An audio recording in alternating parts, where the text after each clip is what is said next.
The cafeteria went silent. 100 eyes froze on the sound of a sharp slap echoing against the walls. A shy girl with downcast eyes, cheeks turning red from the sting, stood trembling as laughter rippled from a corner. The hand that struck her belonged to Ryan, the arrogant son of the school's CEO, who thought money gave him power over everyone. But before anyone could process the humiliation, before the whispers even spread through the room, something no one expected happened. The quietest girl in school, the one everyone overlooked, grabbed the nearest chair, lifted it with trembling arms. And 5 seconds later, it crashed across Ryan's back with a thunder that silenced the world. Nobody in that cafeteria would ever forget what they saw next. Maya was never the type of girl who wanted attention. She always sat in the last row of the classroom, scribbling notes in a second-hand notebook, wearing shoes that had seen better days. Her family couldn't afford much after her father passed away, and her mother worked double shifts just to keep food on the table. The weight of silence had become her armor. People barely noticed her, and that was how she survived. But being invisible didn't protect her from cruelty. Ryan, the CEO's son, ruled the school like he owned it. His designer clothes, his smug grin, his entourage of followers, they all fed into his belief that he was untouchable. And Maya, with her fragile presence, became his favorite target. He mocked her stutter when she tried to answer in class, sneered at her thrifted clothes, and once even tossed her lunch tray to the floor, calling it garbage food for garbage people.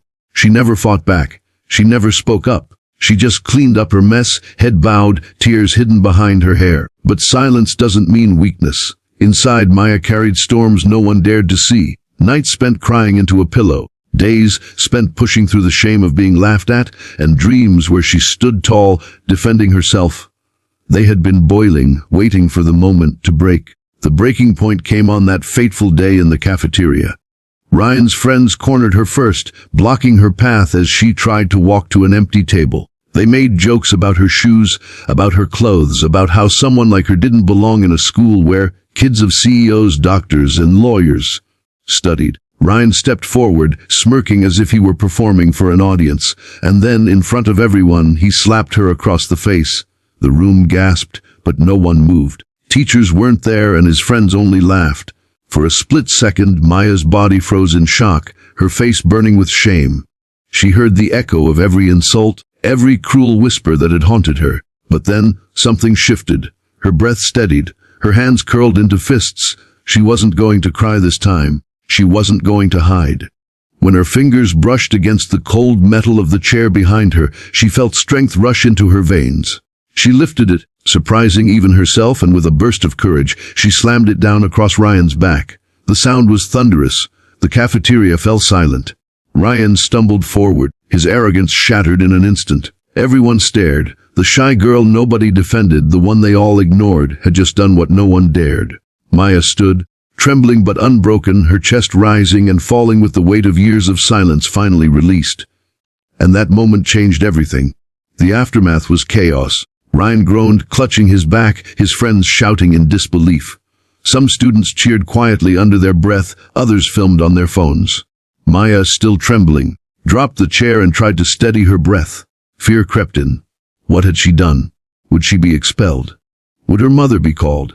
The principal stormed in after being alerted. Ryan, furious and humiliated, demanded Maya's punishment, shouting that his father owned this school, and that she no right to touch him. But the truth had been witnessed by everyone. Videos spread like wildfire. Ryan's slap, his laughter, and then Maya's retaliation. For once, his money couldn't rewrite the story. The evidence was everywhere. Maya was called into the office, her heart racing. She expected suspension, maybe even worse. But what she didn't expect was the wave of students who stood outside the office doors, waiting. They weren't there for Ryan. They were there for her. Some had tears in their eyes, others whispered how brave she was. For the first time, she wasn't invisible. For the first time, she wasn't alone. The principal questioned her, and Maya spoke through tears. She explained how long Ryan had bullied her, how she endured every insult, every humiliation. She had never wanted violence, but something in her snapped after years of silence. The principal, stern at first, softened as he saw the videos, heard her voice crack under the weight of pain. He knew the truth. Ryan had crossed the line, and Maya had only defended herself. Ryan's father arrived, Furious at the embarrassment, he demanded Maya's expulsion, but the school board, under pressure from parents, students, and the evidence spreading online, refused. Instead, Ryan was suspended, forced to attend counseling, his reputation forever scarred. For once, his father's wealth couldn't shield him. Maya thought her life would crumble after that day, but something extraordinary happened.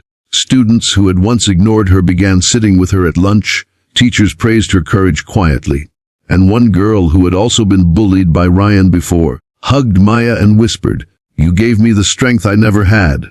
Maya didn't become the most popular girl in school. She didn't need to. What she became was stronger. She realized her voice mattered, her presence mattered, and she could never again let anyone treat her as invisible. Her mother, when she found out, wept and held her tightly. "You finally stood up for yourself," she whispered.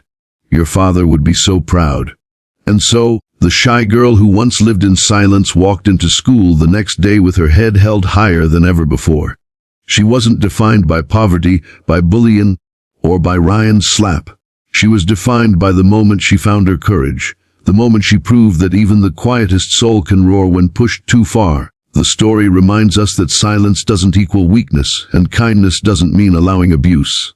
Sometimes, finding your courage means standing up not just for yourself, but for everyone who has ever been silenced.